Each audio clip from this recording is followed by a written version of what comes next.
Parasya Dhimai Yamaya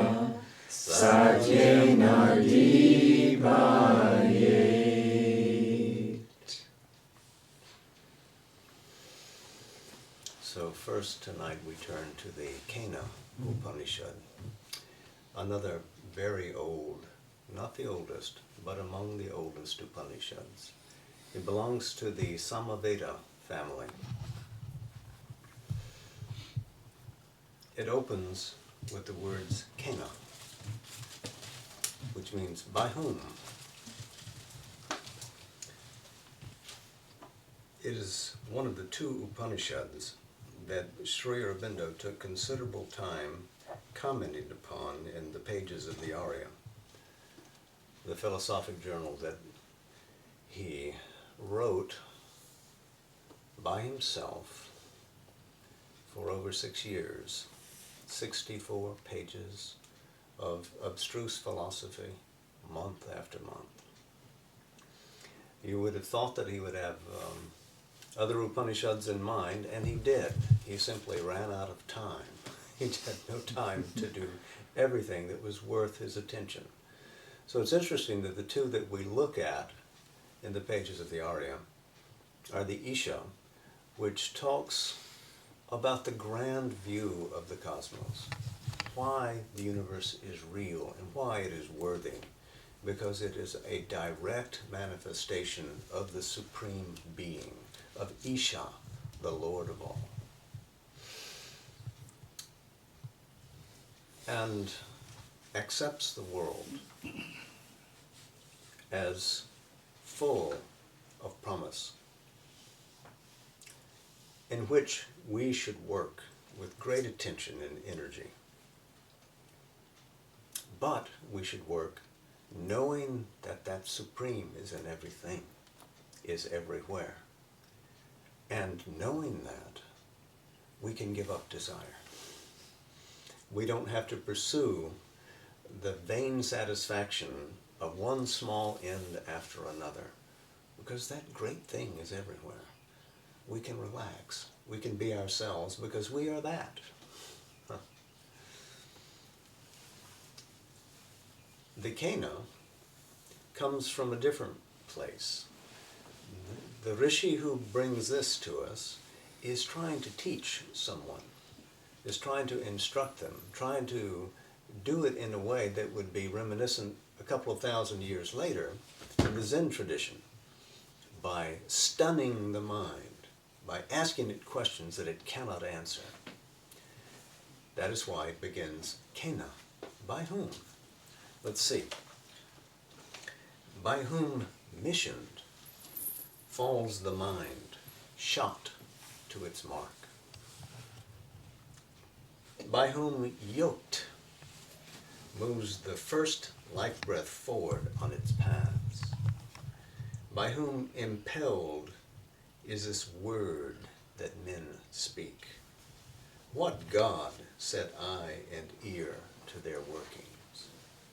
So it's suggesting that the immediate experience that we have of the constitution of our being doesn't tell us anything about who we really are. That which is hearing of our hearing, mind of our mind, speech of our speech, that too is life of our life breath and sight of our sight. The wise are released beyond, and they pass from this world and become immortal. So there is a person behind who sees through the seeing, who hears through the hearing. Who is that? Who is that one?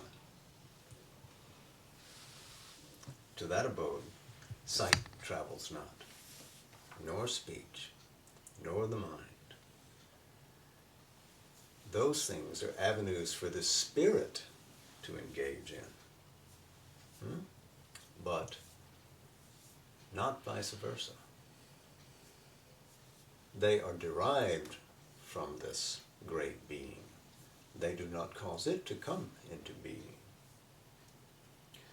We know it not, nor can distinguish how one should teach of it, for it is other than the known.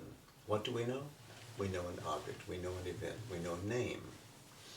What do you call that? Which is everything. and nothing beyond naming. What do you say of it? How do you teach it? It is other than the known. It is there above the unknown. It is so we have heard from men of old who declared that to our understanding. So this is a teaching that is being passed down from one generation of seers to another. We would call that later parampara, the transmission of the light from generation to generation, from one who is willing to awaken to another who is willing to awaken. It goes on.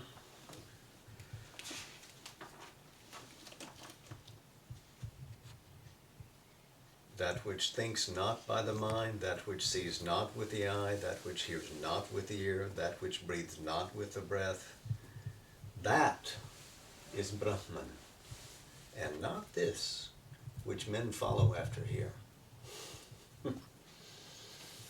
So if you're looking for a form that satisfies all, if you're looking for it in the world, if you're looking at it in religious iconography, it will elude you. You cannot find it that way. There are ways to find it. And the second part begins the offering of that path. If you think that you know it well, little indeed do you know the form of the Brahman. Brahman Rupam. That of it which is you, that of it which is in the gods, this you have to think out. I think it known. So the person who is doing the speaking has this experience. If he doesn't have the authentic experience, he has no right to teach another. If you don't live that, if it isn't your being, wait until you know it to teach it. Because what you can convey through the word is not the thing. The word might ignite because it draws like a magnet the thing which is represented in the word. The seer, the sage, has the power to speak the word that creates that sparks that in you. But if you don't possess that, don't be arrogant. Don't teach before your time. I think not that I know it well, and yet I know that it is not unknown to me. That is beautiful. He of us who knows it knows that. He who knows that it is not unknown to him. Because an object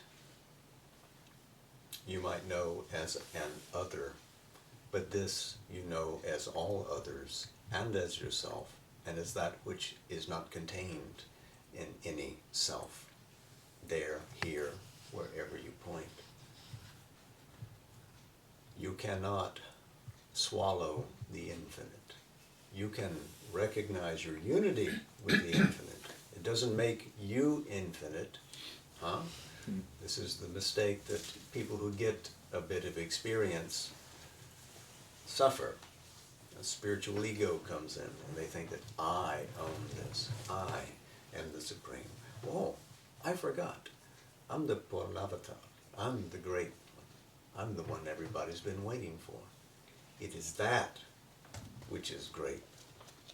And all shines by its light. I stole a line from the next Upanishad.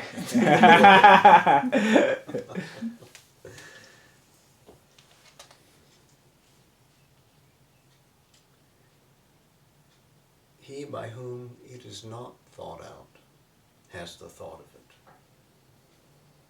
He by whom it is thought out knows it not. So if you don't fancy yourself as a philosopher, but you have the experience, yes, you know something of it.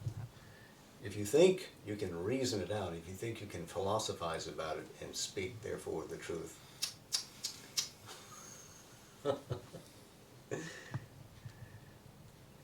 When it is known by perception that reflects it, then one has the thought of it, for one finds immortality. By the self, one finds the force, the power to attain, and by the knowledge, one finds immortality. Tonight we're going to talk a lot about death and what swallows death. If here one comes to the knowledge, then one truly is. If you come to know your own self, you are. Because if you think you're this combustible being, mind, life, and body, if you think that this anhara, which holds all of this, is really you, then that decays, that falls away, that passes out of being, that is not. It is not the eternal. What you are is Brahman. If here one comes not to the knowledge, great is the perdition. The wise distinguish that, this reality, in all kinds of becomings, and they pass forward from this world and become immortal. Not in the leaving of it, but in the living in the eternal moment, in founding themselves in eternal being, Sat, from which comes Satyam, truth. Then, this part of the Upanishad that we've just read is in verse. It's the younger part of this Upanishad. It was apparently put in front of this very old story, which then is told in prose. And it's a story about the gods and Brahman. Brahman conquered for the gods, and in the victory of the gods, and in the victory of Brahman, the gods grew to greatness. This was what they saw. Ours the victory. Ours the greatness. Sounds familiar, doesn't it? Isn't that everyone's experience? We think we do the work. We enjoy the results. We fail to do the work. We suffer the defeat. Always it is Brahman who is working. So in this realm of cosmogony, as the universe is coming into being, the devas, the shining ones, are arranged in battle formation against their great adversaries, the asuras. And it is because Brahman wills that the devas win that they have a victory over the asuras and are able to put them down into a place where the universe can begin to move forward and be created and become a harmony. Move towards that kind of harmonic being that is what the gods don't see. They think they've done it. They didn't realize they were using the power of Brahman. So, Brahman decides to appear before them, before the greatest of them. And suddenly, here is this yaksha. Yaksha is a word that later comes to mean a minor spirit, sort of garden deity, if you will. Yaksh means to move swiftly. So this is a very swift spirit, undesignatable as a god, a deva, or as a titanic being, an asura. This thing simply appears, and the gods see him, and they don't know who he is. They say, what is this mighty spirit? Who is this yaksha? And they say, Agni, go and find out. Agni is the power of will force. And he rushes forward at all speed and stands before the yaksha. The yaksha says, "Who are you?" Agni says, "I am Agni, Jataveda, knower of all things born." And what is the power you possess? And he says, "I can burn all things in this world. This burn." And he places before him a straw.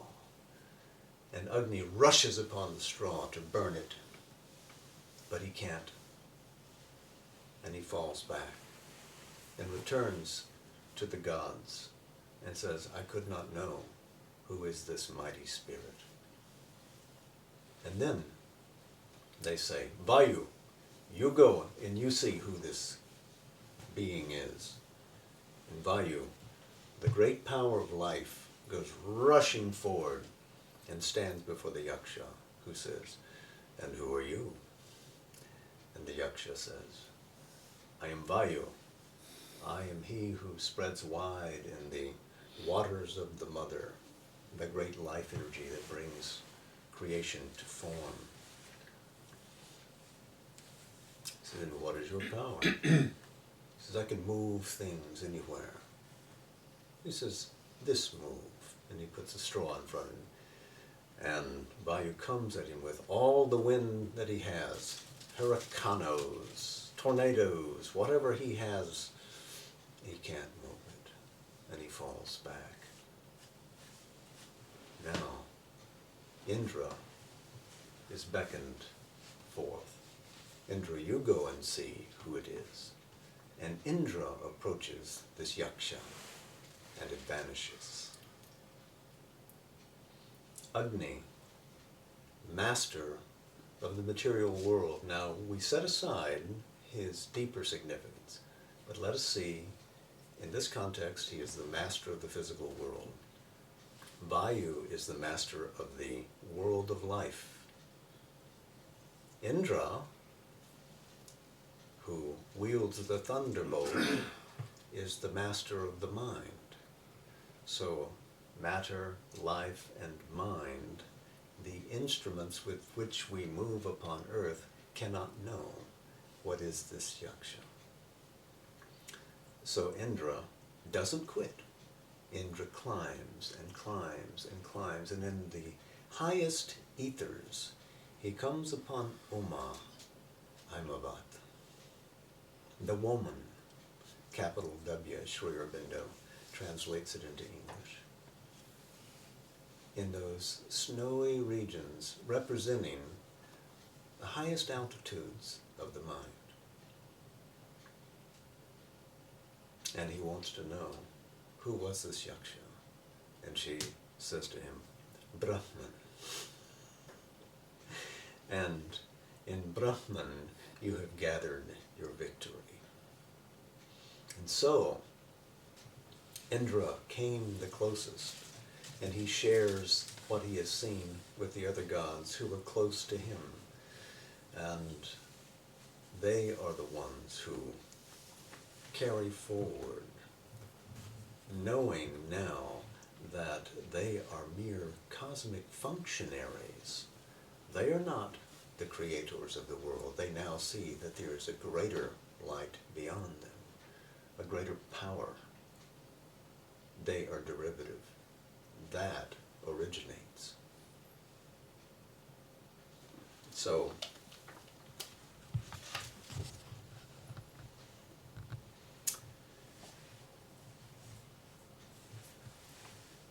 this fourth verse, close to the end, now this is the indication of that, as is this flash of the lightning upon us, or as this falling of the eyelid. So, in that which is of the gods. Centuries later, we'll talk about Sahaja Samadhi, the ability to suddenly awaken to what is real. And this, the Upanishad describes it as ah. Just ah, that moment that we talked about earlier. Do you remember a week or two ago when we talked about how in the Taittiriya Upanishad, ha-fu, ha-fu, ha-fu, wonderful, wonderful, wonderful. When you have that experience of it, it comes upon you suddenly and you see it and you say, how could I have not seen it before? It was always there. It wasn't hiding from me. It's everywhere. It's spread abroad. That reality lurks in all things.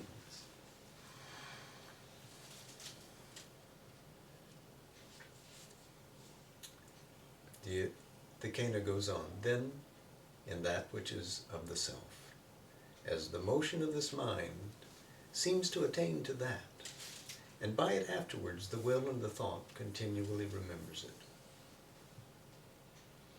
So you inculcate this experience into the being. You repeat it. You remember it. You invite it to come back. And the experience builds into a realization. It isn't something that is momentary to you anymore. Even if you have good days and bad days behind the scene, just slightly behind the surface, there is this well of delight, this well of reality sustaining you, upholding you. And you can laugh at yourself, you can laugh at the antics of your ego. You can sport in the world, you can enjoy, but you're always attuned to this spiritual truth of your being. Not just yours, it's everyone, no? So then, the Upanishad goes on to say, the name of that is that delight. Tadvanam. As Tadvanam, one should follow after it. He who knows this, to him all existences yearn, all beings, sarvani bhutani, all beings want to be one, around one like that. There's that old adage that in the presence of a sage, the lion and the lamb will sit together. The snake and the mongoose will sit at the feet of such a one. All enmity is forgotten.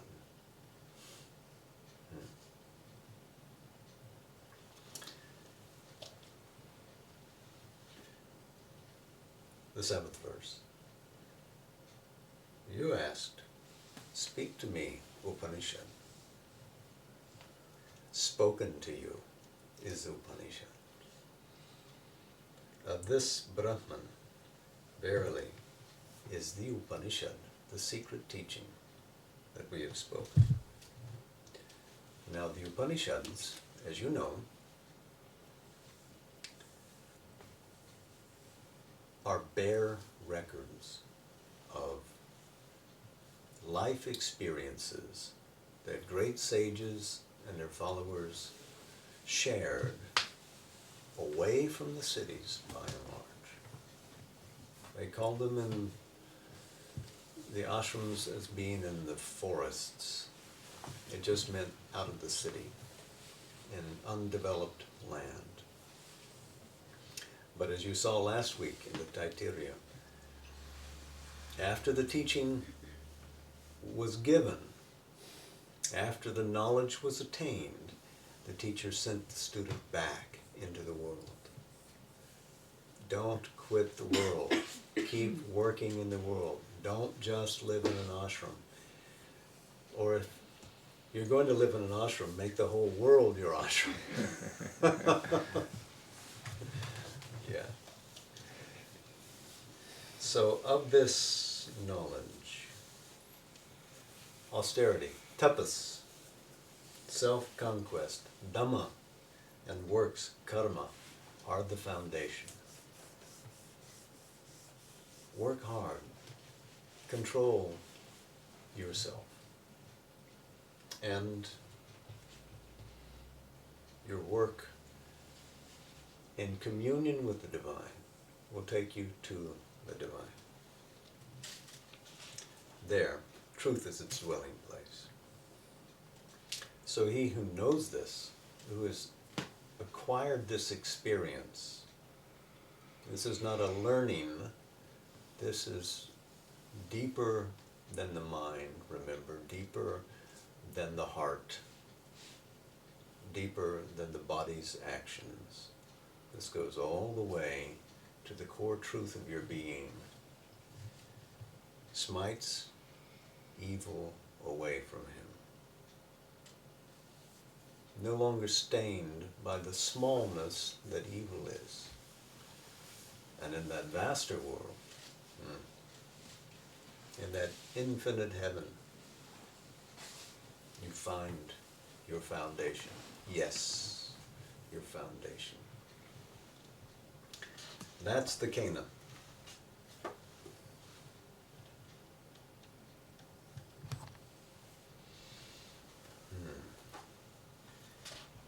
It's often, when you see the Upanishads brought together, that they are in a kind of order. After the Cana comes the Katha. It's appropriate in a way. The Katha belongs to the Aurobindo. And Kathak means story. This is the Upanishad of the story. It's a younger Upanishad. It's not as old as the Cana. It comes some centuries later. The language is a little different, a little easier for us to read. But the story that it begins to tell us is very old. There might even be a seed of it in the Rig Veda, in the 10th mandala, the 135th Rig hymn. There's a story by Rishi Kumar, which means Rishi who is a boy, who talks about going to the realm of Yama and what he experiences there. That is reflected later in the Taittiriya Brahmana. And the story is told there of Nachiketas and his father, Vajashravas.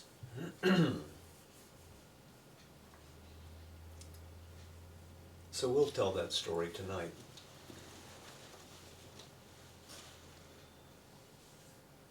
The Upanishad improves upon the Brahmana, but it begins in the same way. Vajashravasa wanted to give away his wealth. His name means one who is famous for his wealth. And he's giving away all of his cows. And as the cows are led past to go to the sacrifice, the son who is watching, who is a young boy named Nachiketas, watches these cows going by. Nachiketas is a name that means one who doesn't know. So he's in pursuit of knowledge. So this boy is watching these gifts. His father is famous for giving fine things, and look at these cows. They're thin, they look malnourished, they're at the end of their span. Why is he giving them? He says to his father, "To whom will you give me?" He asks the second and the third time. And the father says, "To Mrityu I give you." Mrityu is death.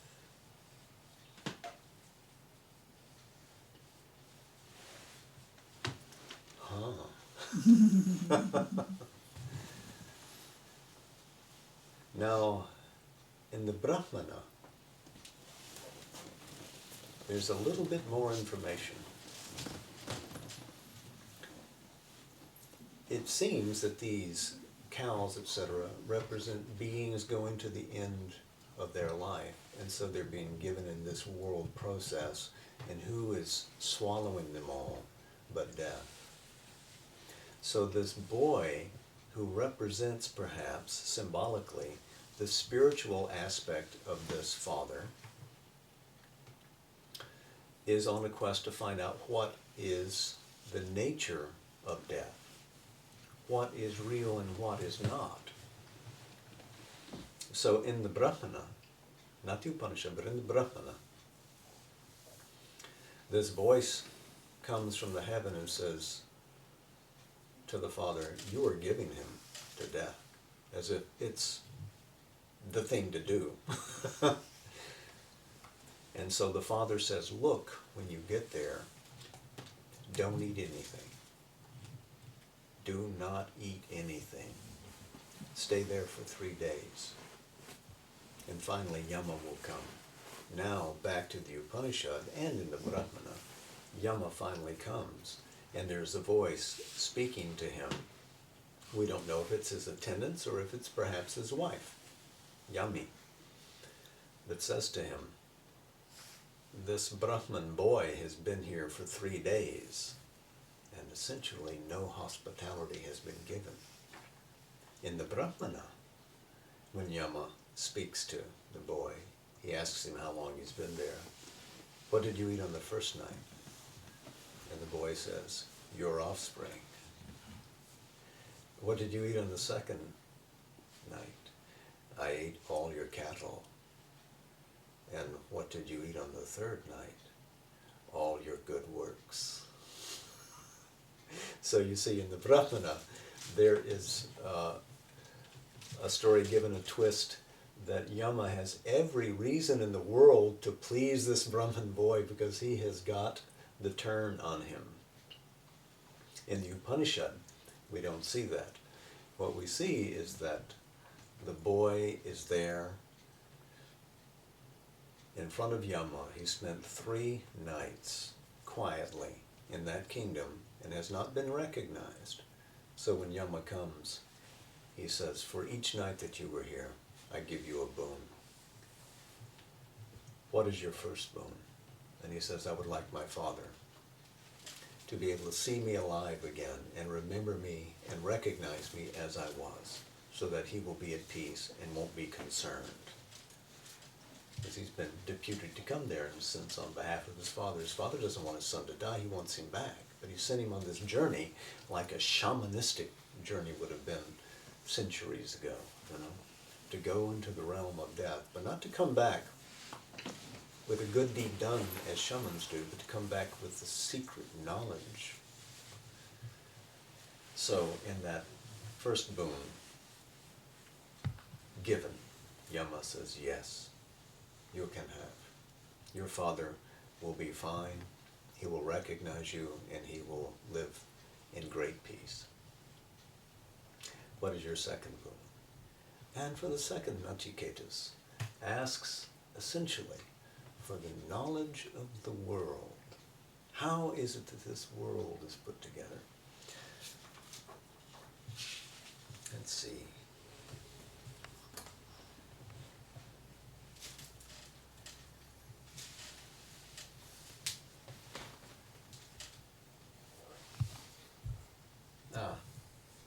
Here it is. In heaven, fear is not. In heaven, death, you are not. Not old age, not its terrors, and crossing over hunger and thirst as over 2 rivers. Leaving sorrow behind, the soul in heaven rejoices. Therefore, tell me about that heavenly flame, because I believe, I have faith. They who win this heaven have immortality. This is the second boon I choose. So Yama tells him, listen to me, understand. I tell you about that heavenly flame, for I know it. How does he know it? Because Mrityu is Yama, is the son of Vivasvan. What do these three things mean? Mrityu means death. He is the ender. All things come into him, and their form is dissolved. That's his job in that aspect. But he is also Yama, who controls all things, who ordains and organizes and restrains. Later, when you study Patanjali's Yoga Sutras, you'll hear this word Yama. Yamas and niyamas. Yama means how to control, how to restrain your senses, etc. So that is what Yama does in the cosmos. He makes everything go in its proper orbit. Important job. His third aspect is that he is the son of Vivasvan. In other words, he's the son of the sun, S-U-N. He's the son of that solar reality, which is the truth behind all things. So he knows all things truly because he's the son of truth. And he's doing truth's work here in the world. And if he is a cosmic force as well, and the person who brings all things to their final transition, then he's conducting this immortal being through all of these stages of birth, dissolution, and back to more of the same. So Yama is ideally poised to be a teacher in this way. So he teaches him that this is the foundation of infinite existence. This is the thing hidden in the secret cave of the being. So let's recap where we are. Nachiketas is awake in the realm of death. He knows he's immortal. He knows he's alive, even though he's in the kingdom of death. He's given the gift to return to the world, untouched, unharmed. So he's moving in and out of death consciously. With the second movement, he's coming to understand how the world comes into being. Of the flame, connected back to the sun, that is this world's beginning, Yama told him, and how the bricks are put together, going back to the Vedic sacrifice. Remember how the bricks are arranged in a certain way on the Vedi, the altar, and they, in a sense, simulate the cosmos. So when you put the bricks down, the world comes into being. When you perform the ritual, the forces of the world are harmonized and start moving in their correct orbits. So the Vedic ritual is very important, and so is the altar. And so Yama is showing him how the world is put together inwardly and outwardly, showing how these forces connect. What is the truth of the inner world? How does it feed into the outer world? So this is what Nachiketas is learning. How many they are, the way of their setting, how many planes of being there are, how many worlds within each plane, who's the master of this, who's the master of that. So Nachiketas is getting a great instruction. And then he repeats it back. He can say it just as he heard it, proving that he had mastered the knowledge as he heard it. So Yama is delighted. Says to him, because you've done so well, I give you another boon. Take this beautiful necklace of many figures. What it represents is mastery of the world. The necklace represents the glittering world out here. So not only is he now the master of the inner worlds, of the inner cosmos, but now he's given dominion externally as well. He can enjoy life exuberantly outside as well as inside. And then he says, Yama says to him, whoever lights these three fires of Nachiketas, because so it will be called now, will have the knowledge, will have the experience of Brahman, will know what leads to surpassing peace. So you have your second boon. What is the third? Well, this debate that there is over the man who has passed, and some say this he is not, and some that he is, that, taught by you, I would know.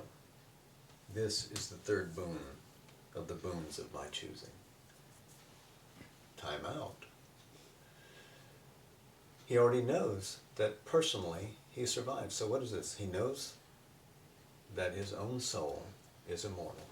He knows how the world is put together, so he has a cosmic consciousness as well. So what is he asking for? Yama is alarmed because he sees where this is going. He says, even by the gods, this was debated of old.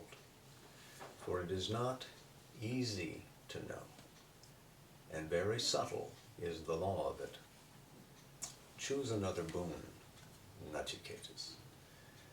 Don't beg me for this. Release me. This abandon. And Nachiketas says, of course the gods have debated this. And you yourself say that it's not easy to know. But I will never find another like you that can tell me. You are the Lord of Death. You can tell me what is the principle of immortality here. And there is no boon that can equal this. And Yama says, no, choose sons, grandsons. They'll all live 100 years. That's the Vedic ideal, to live 100 years. Have cattle, elephants, gold, horses, a mighty kingdom. Live as many years as you want. If you deem this equal to your quest, choose wealth. Long living, I give you your desire of all desirable things. Whatever is your desire, I will fulfill it. All desires that are hard to win in this world of mortals, all demand at your pleasure. Lo, these delectable women, their chariots and their bugles, whose like are not to be won by men, these I will give thee. You see, they're in the interior plane, so what he's saying, these heavenly damsels, like apsarasas, I will make them come to earth. They will be as delightful on earth as they are in your dreams. I will make them live and move in front of you. Live with them as your handmaidens, but of death question not, O Nachiketas. And Nachiketas says, until tomorrow we have these things, and they wear away all the keenness and the glory of our senses. In other words, trying to get sense gratification wears the senses out. And even so, all life is only for a little while. How long is 100 years compared with eternity? How long is 100 years compared with how long the universe has been here now?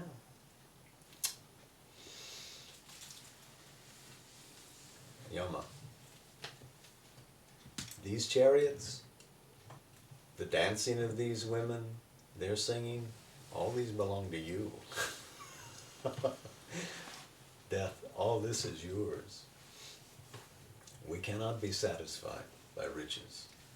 And riches we will have if we look at you and live as long as you will be the Lord of us. You see, there's a great twist of irony in that. So Nachiketas is twisting the devil's tail here. I don't think Yama is a devil. But he says, no, this boon is my choosing, nothing else.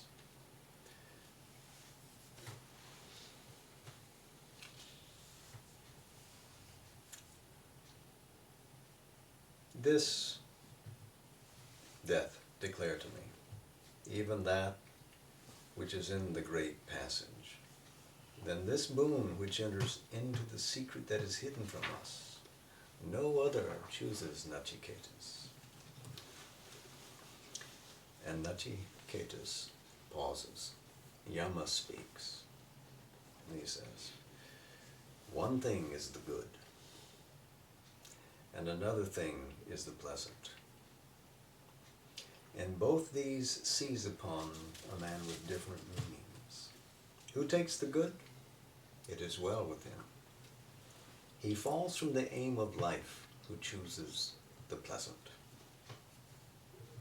They come to a man, and the thoughtful mind turns all around them and distinguishes. It's as if you walk all the way around this object before you pick it up. You don't touch the tar baby until you know what it is.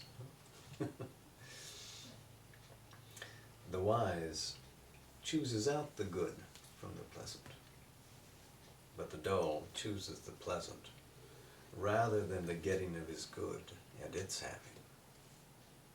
And you, Nachiketas, you've looked at these objects of desire that I've tried to tempt you with, at pleasant things, at beautiful things, and you've thrown them from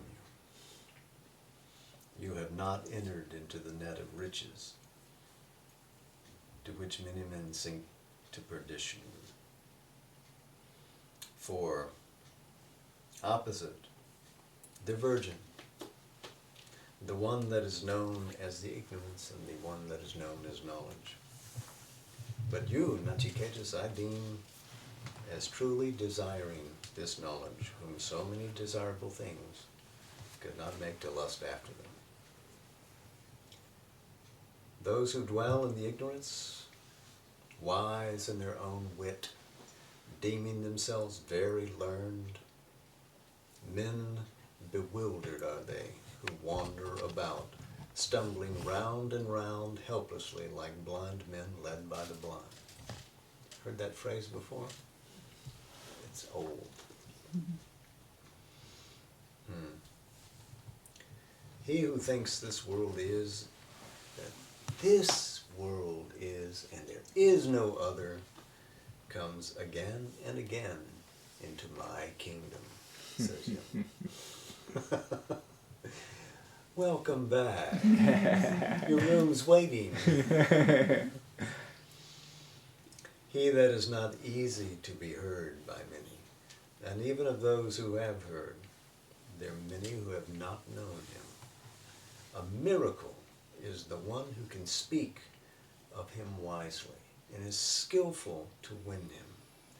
And when one is found that can so know this, a miracle is the listener who can know him even when taught of him by the knower.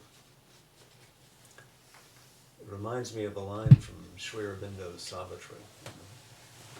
One among many thousands touched. How many are there who aspire? And even though they aspire strongly, fail to get that vision. And even if they get that vision and want to share it, how rare the person that can hear it. And so Yama is delighted. Yes, he tried hard not to tell Nachiketas the secret, but he's delighted that Nachiketas stuck with it and insisted. An inferior man cannot tell you of him. For thus told, you can't truly know him, since he's thought of in many aspects. And they're all true to a point. They all have some truth in them. Yet, unless told by somebody who knows, what chance have we of getting that? This wisdom can't be had by thinking it out. You can't reason this out. This is not an exercise of philosophy. It's when the truth in one leans into another. When this fire sparks a flame in another, that knowledge rises. So he says, truly, Nachiketas, you are steadfast in the truth. Even such a questioner as you are, may I meet with always.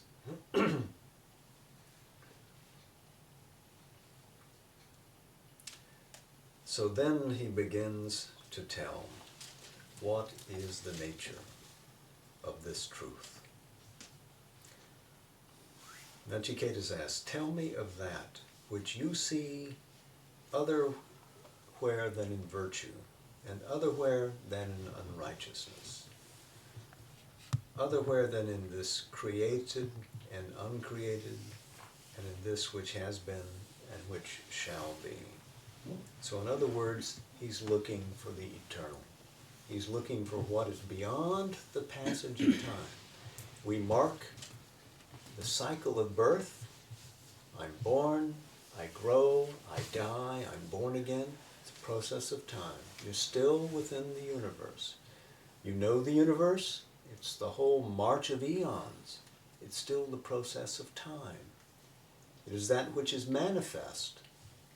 But what is it manifest from? Back to the Kena. What is that reality? Tadvanam, as it would say, that delight. What is that?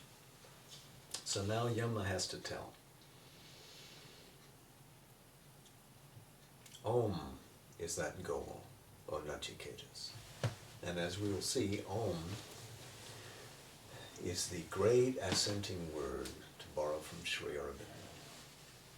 In Om, all things are concerned. It's that first breath of Brahman that contains all universes, all realities within it, and yet itself exceeds.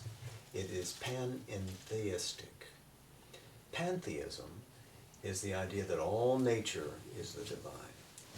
Panentheism is the recognition that all nature is a divine manifestation inside a divine conscious being. So there's an internal reality that holds all that is manifest in space and time. And that is what this Upanishad is going to declare.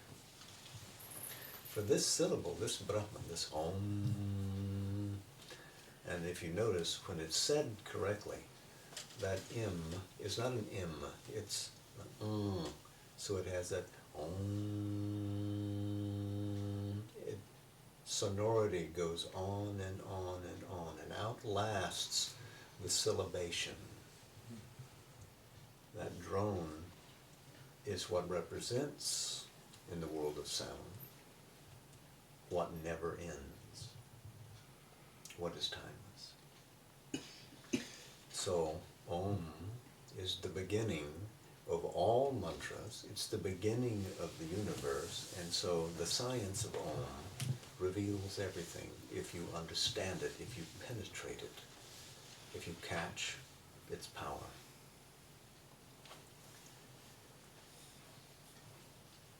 This support is the best, Shreshtam. This support is the highest. And knowing this, one grows great in Brahman. The wise one is not born, neither does he die. He came not from anywhere, neither is he anyone. He is unborn. He is everlasting. He is ancient and sempiternal. He is not slain in the slaying of the body. If the slayer think that he slays, if the slain think that he is slain, both of these have not the knowledge. This slays not, neither is he slain. This is the 18th and 19th verse in the Upanishad. They reappear in the Bhagavad Gita in inverse order, in the second chapter of the Bhagavad Gita. We'll be getting to that soon, and we'll trace back to the Katha Upanishad and beyond to see the continuity in this great teaching that affirms the world and our place and our action in it. So here we are right now in the Katha Upanishad with this great teaching coming to us from the Rig Veda, manifested in the Katha. It's going to be transferred later into the Bhagavad Gita, and it's still in our hands today, waiting for us to wake up for it. Hmm. So, in a way, this is like the Isha Upanishad. He says, seated, he journeys far off. Lying down, he goes everywhere. So even when he's motionless, he's out racing all that's going on in the universe because he simply is. Everything occurs within him. Who other than I is fit to know God, even him who is rapture and the transcendence of rapture? The self is not to be won by eloquent teaching, not by brain power, not by much learning, but only he whom this being chooses can win him. For to him the self bears his body, drops his clothes. He to whom the sages are as meat, and heroes as food for his eating, and death is an ingredient in his banquet. How thus shall one know of him where he abides? You know when you have put yourself in a position of readiness, when you have worked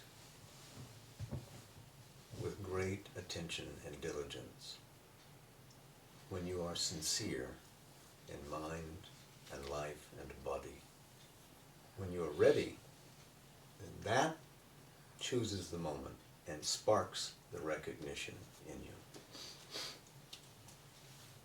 So he is found in Nachiketas, a rare soul who is ready. The idea that this third boon is going to be granted means that he will come away with this great realization. But there's more imagery here that bears our attention. Yamas tells him that there are two that drink deep of the truth in the world of work well accomplished, lodged in the secret plane of being, in the highest kingdom of the Most High.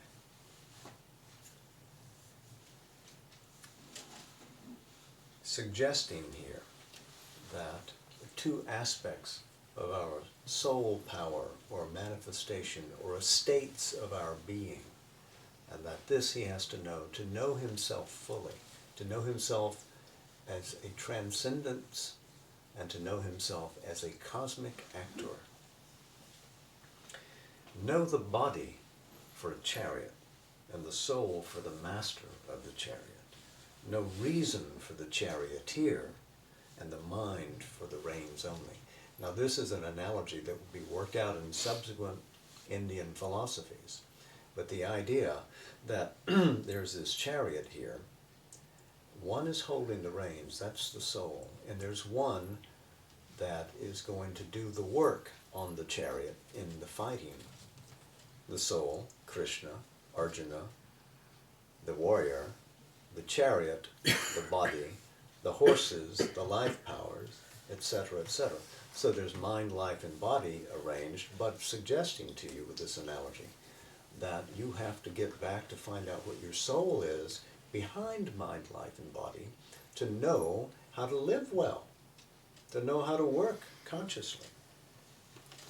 Without that knowledge, his senses are as wild horses. The mind cannot control them. If you want to bring peace to the nature, if you want to bring knowledge into action, there has to be this recognition of the soul from within.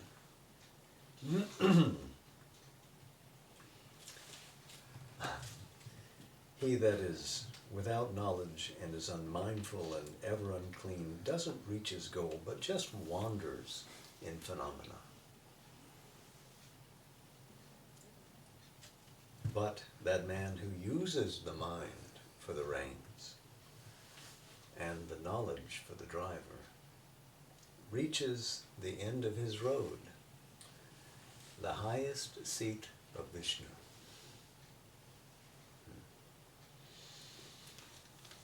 You know that Vedic image. Remember, these are the Upanishads. This is not the Purana. The Upanishads are looking back to the Veda. For Vishnu has 3 strides. The stride which covers the earth, the stride which covers the heavens, the stride which goes beyond into immortal spheres. So who knows how to work with his mind restrained achieves ultimately this insight that leads to the liberation of the whole being. You live in the timeless even while you dwell in a body moving through time.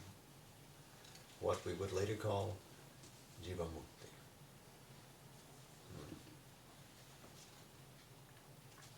So then he describes, then the senses, the objects of senses are higher. Higher than the objects of sense is the mind. Higher than the mind is the Maha, the great consciousness, what Sri Aurobindo would call the supermind. And higher than that is the Purusha, the supreme being, of whom Vijnana is an expressive power of self-sustained delight in manifestation. Higher than that is the unmanifest. Higher than that is the Purusha. Avyaktam moving to Purusha. So the secret self in all existences is not manifest to your vision. You see the object in front of you. There is more than the object there. The entirety of the infinite existence is in everything. It is present. In the smallest as in the largest. There is only that one reality everywhere.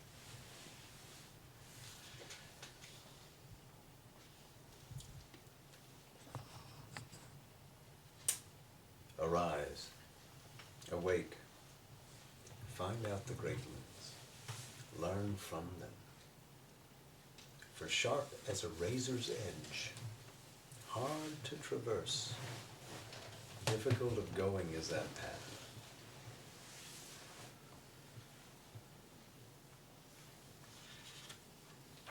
That in which sound is not, nor touch, nor shape, nor diminution, nor taste, nor smell, that which is eternal. And it is without end or beginning.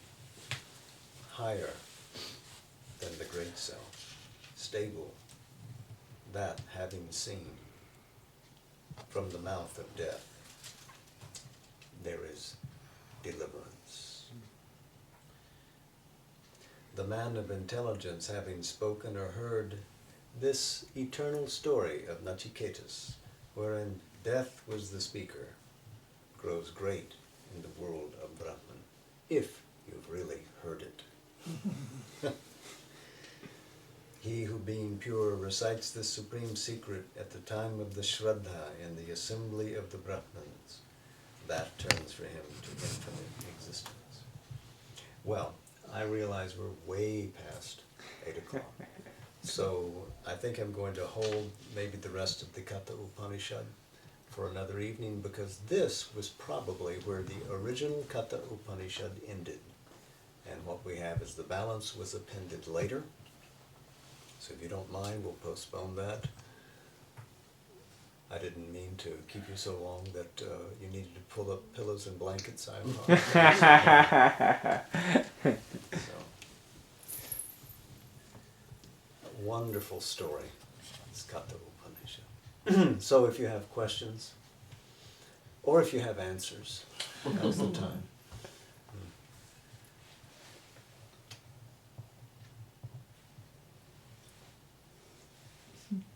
I think we're going to meditation then. And I want to apologize to our guests on the telephone tonight rather than on Zoom conferencing for the inadequate audio.